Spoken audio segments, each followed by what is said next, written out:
تو اس نے آگے بڑھ کر آقا علیہ السلام سے سلام کیا تو نبی محترم صلی اللہ علیہ وسلم نے اعراض فرما لیا، منہ مبارک اور چہرہ مبارک دوسری طرف پھیر لیا۔ اس نے دوبارہ آگے بڑھ کے دست بوسی کرنا چاہی، لیکن آقا علیہ السلام نے دوبارہ چہرہ مبارک پھیر دیا۔ اعوذ باللہ من الشیطان الرجیم، بسم اللہ الرحمن الرحیم، اللہم صلی علی سیدنا و مولانا محمد وعلی آل سیدنا و مولانا محمد وبارک وسلم وصلی علیہ۔ جامع الاحکام علامہ قرطبی رحمۃ اللہ تعالی علیہ کی مشہور زمانہ تفسیر ہے، اس میں آپ فرماتے ہیں کہ اصحاب رسول پاک صلی اللہ علیہ وآلہ وسلم میں سے ایک شخص دیوار بنا رہا تھا اور اس کے پاس سے ایک دوسرا شخص گزرا۔ دیوار بنانے والے شخص نے اس گزرنے والے شخص سے پوچھا کہ آج کون سی آیت نازل ہوئی ہے؟ قرآن حکیم کا نزول آج ہوا ہے، سنا ہے کہ نبی پاک صلی اللہ علیہ وسلم پر وحی آئی ہے، تو آج کون سی آیت نازل ہوئی ہے؟ اس شخص نے یہ آیت کریمہ پڑھ کے سنائی، اقترب للناس حسابهم وهم فی غفلۃ معرضون، سبحان اللہ، قریب آ گیا ہے لوگوں کے لیے ان کے اعمال کے حساب کا وقت اور وہ غفلت میں منہ پھیرے ہوئے ہیں۔ تو علامہ قرطبی رحمۃ اللہ تعالی علیہ فرماتے ہیں کہ پھر وہ شخص کھڑا ہو گیا، ہاتھ اس نے جھاڑ دیے اور کہا کہ اب یہ دیوار نہیں بنے گی، جب موت کا وقت اور حساب کا وقت قریب آ گیا ہے تو اب یہ نہیں بنے گی، اور اس نے وہ دیوار بنانی چھوڑ دی۔ اتنا خوف طاری ہو گیا اس آیت کے اثر سے، انہوں نے اس دیوار کی تعمیر کو ترک کر دیا۔ سنن ترمذی، حضرت عبداللہ بن عمر رضی اللہ تعالیٰ عنہ فرماتے ہیں کہ کچھ لوگ جھونپڑی ٹھیک کر رہے تھے۔ کیا کر رہے تھے؟ جھونپڑی ٹھیک کر رہے تھے۔ نبی پاک صلی اللہ علیہ وآلہ وسلم کا ان کے پاس سے گزر ہوا تو آقا علیہ السلام نے ان سے پوچھا کہ کیا کر رہے ہو؟ انہوں نے کہا جی جھونپڑی ٹھیک کر رہے ہیں، کہیں ایسا نہ ہو کہ چھت ہم پر گر پڑے۔ آقا علیہ السلام نے فرمایا کہ موت اس سے بھی زیادہ قریب ہے، موت اس سے بھی زیادہ پہلے آنے والی ہے۔ یہ نبی علیہ السلام گزر رہے ہیں تب بھی سکھا رہے ہیں، بات کر رہے ہیں تب بھی سکھا رہے ہیں، آیتیں نازل ہوتی ہیں تب بھی سکھا رہے ہیں کہ دنیا بالکل فانی ہے اور دنیا کی کوئی وقت نہیں ہے۔ سنن ابی داؤد شریف، حضرت انس بن مالک رضی اللہ تعالیٰ عنہ فرماتے ہیں کہ ایک دفعہ آقا علیہ السلام باہر نکلے تو ایک گنبد بنا ہوا آپ کو نظر آیا۔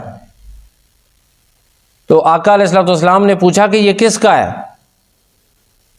آپ کو جواب دیا گیا کہ یہ فلاں شخص کا ہے، فلاں شخص نے اپنے مکان کے اوپر گنبد بنایا ہوا ہے۔ اور آقا علیہ السلام گزر رہے تھے کہ ایک دن اس شخص کی ملاقات اور آمنا سامنا نبی علیہ السلام سے ہوا، تو اس نے آگے بڑھ کر آقا علیہ السلام سے سلام کیا تو نبی محترم صلی اللہ علیہ وسلم نے اعراض فرما لیا، منہ مبارک اور چہرہ مبارک دوسری طرف پھیر لیا۔ اس نے دوبارہ آگے بڑھ کے دست بوسی کرنا چاہی، لیکن آقا علیہ السلام نے دوبارہ چہرہ مبارک پھیر دیا۔ اور کئی دفعہ اس نے حضور سے ملاقات کرنے کی کوشش کی، آقا علیہ السلام سے ہاتھ ملانے کی، سلام کرنے کی، دست بوسی کی کوشش کی، لیکن ہر مرتبہ آقا علیہ السلام اپنا چہرہ مبارک بھی پھیر دیتے اور ملاقات نہ فرماتے، اور آقا علیہ السلام چلے گئے گھر۔ یہ شخص غمزدہ ہو کے آقا علیہ السلام کی بارگاہ میں حاضری سے محروم ہو کے حضور کے صحابہ کے پاس گیا اور جا کے کہا کہ میں نے خدا کی قسم آج آقا علیہ السلام کو، اپنے نبی کو، اپنے پیارے محبوب کو میں نے بدلا ہوا پایا اور ان کو غصے میں پایا ہے، کیا وجہ ہے؟ انہوں نے پھر کہا کہ آپ تو نہیں تھے، ایک دن آقا علیہ السلام اپنے کاشانہ اقدس سے باہر نکلے تو انہوں نے یہ اوپر گنبد دیکھا تمہارے گھر کے اوپر بنا ہوا، تو آقا علیہ السلام سخت ناراض ہوئے، غالباً اسی کی وجہ سے حضور تجھے ملنا نہیں چاہ رہے صلی اللہ علیہ وآلہ وسلم۔ وہ شخص چڑھا اپنے مکان پہ اور اس گنبد کو گرا کر زمین کے برابر کر دیا۔ حضرت انس کہتے ہیں کہ دوبارہ ایک دفعہ آقا علیہ الصلوۃ والسلام اپنے کاشانہ اختر سے باہر نکلے تو وہ گنبد آپ کو نظر نہ آیا۔ آپ نے پوچھا وہ گنبد کدھر گیا؟ تو انہوں نے سارا واقعہ سنایا کہ آپ نے اس سے ملاقات نہیں کی، آپ نے اعراض فرمایا۔ تو وہ بڑا غمزدہ ہوا، اس نے ہم سے پوچھا کہ حضور ناراض کیوں ہیں؟ تو ہم نے کہا کہ یہ وجہ تھی۔ تو آقا علیہ الصلوۃ والسلام نے فرمایا ہاں، ہر شخص پر اس کا مکان اور جتنی اس نے تعمیر کی ہوگی وہ اس پر وبال ہے، مگر اتنا کہ جتنی اس کی ضرورت ہے۔ ضرورت کی قدر مکان بنانا اور رہائش بنانا منع نہیں ہے، جتنی اس کی ضرورت ہے اتنا بنا لے، اس سے زیادہ کا حساب کتاب اس کو دینا ہوگا۔ نبی علیہ الصلوۃ والسلام نے اعراض کیوں برتا؟ مفسرین کرام فرماتے ہیں کہ وجہ یہ ہے کہ آقا علیہ الصلوۃ والسلام چاہتے تھے کہ میرے فالور اور مجھے ماننے والے اللہ کی طرف لگے رہیں، اللہ کی یاد کی طرف لگے رہیں، ان کا دنیا میں دل نہ لگے۔ اور یہ گنبد جو ہے یہ بنایا تزئین و آرائش کی، اور اتنا جو ہے وہ شان و شوکت کا دکھلانا اس بات کی طرف اشارہ ہے کہ وہ بندہ دنیا کی طرف بھی کچھ نہ کچھ رغبت رکھتا ہے، لیکن حضور پاک صلی اللہ علیہ وسلم کو یہ رغبت پسند نہیں تھی۔ حضور فرماتے تھے کہ دنیا میں رہو لیکن دنیا کو اپنے دل میں نہ آنے دو۔ اب یہ ایک سوال آ سکتا ہے کہ پھر جو لوگ مکانات بناتے ہیں 10 مرلے کے، 5 مرلے کے، دیکھیں جی کوئی بھی شخص ہے اگر اس کے پاس پیسہ ہے اور اس پیسے کا، اس امیری کا، اس غنی ہونے کا اور اس دولت مند ہونے کا صرف اس کی ذات کو فائدہ ہے اور کسی کی زندگی اس سے بدلتی نہیں ہے، کسی غریب کا اس سے بھلا نہیں ہوتا، رشتہ داروں کی دعائیں اس کو اس پیسے سے نہیں ملتی، تو پھر اس پیسے کا کوئی فائدہ نہیں۔ وہ بندہ جو کامیاب ہوا اور اس کے ساتھ کوئی دوسرا بندہ کامیاب نہ ہو سکا، وہ کہتے ہیں کہ اس جیسا محروم بندہ دنیا سے ویسے ہی جاتا ہے کہ آیا تھا، لے کے گیا، آیا تھا تو جو کچھ اللہ نے اسے دیا تقسیم کر کے نہیں گیا، کہ اللہ پاک نے جس کو جو کچھ دیا ہے وہ دوسروں کے لیے، علم دیا ہے تو علم بھی دوسروں کے لیے ہے، اسے اللہ تعالیٰ نے اگر دولت دی ہے تو وہ بھی تقسیم کر کے جائے۔ نبی پاک صلی اللہ علیہ وسلم کی ایک بڑی خوبصورت حدیث بخاری شریف میں موجود ہے۔ آقا علیہ الصلوۃ والسلام ایک دفعہ صحابہ کرام سے پوچھتے ہیں کہ اے مسلمانوں، اے مومنوں، یہ بتاؤ کہ تم میں سے کون ہے جو اپنے وارث کے مال کے ساتھ محبت کرتا ہے؟ وہ اپنے وارث کے مال کے ساتھ محبت کرتا ہے۔ تو صحابہ کرام نے عرض کی ما منا یا رسول اللہ صلی اللہ علیہ وسلم، ما منا احد، ہم میں سے کوئی ایسا نہیں ہے کہ جو کسی اپنے وارث کے مال کے ساتھ محبت کرتا ہو۔ تو آقا علیہ الصلوۃ والسلام نے ارشاد فرمایا کہ وہ شخص جو مال کو اللہ کے راستے میں خرچ کر دیتا ہے وہ اس کا مال ہوتا ہے اپنا، اور جو مال کو کیا کرتا ہے چھوڑ جاتا ہے دنیا میں وہ اس کے وارثین کا مال ہوتا ہے۔